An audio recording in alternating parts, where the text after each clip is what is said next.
ఇద్దరు డాక్టర్లకి ఓ మొద్దు కూతురుందని నవ్వుతున్నారమ్మా బయట. వీళ్ళిద్దరూ దొంగ డాక్టర్లు. గవర్నమెంట్ హాస్పిటల్లో మంచి జాబ్ పెట్టుకొని పైసల కోసం క్లినిక్లోనే ఎక్కువసేపు ఉంటారు. డబ్బుకి జబ్బు భయపడద్ది. విటమిన్ ఎం తగ్గకుండా చూసుకోండి.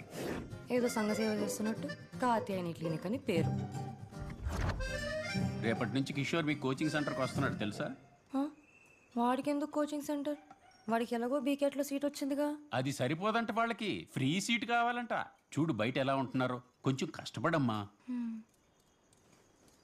పోనీ వేసుకుని వెళ్ళావా ఈరోజు? లేదు డాడీ. లేదండి, జడ వేసుకొని వెళ్ళింది. ఈ పోనీ టైళ్ళు, లూస్ హెయిర్లు, ఆ పెద్దదేదో పెడతావు ఏంటది? డాడీ ఈ పఫ్ఫులు, సమోసాలు అన్ని మాని. ఈ ఏజ్లో అబ్బాయిలు బాగా వెంటబడతారు. కొంచెం లూజ్ బట్టలు వేసుకోమంటే అస్సలు వినదు.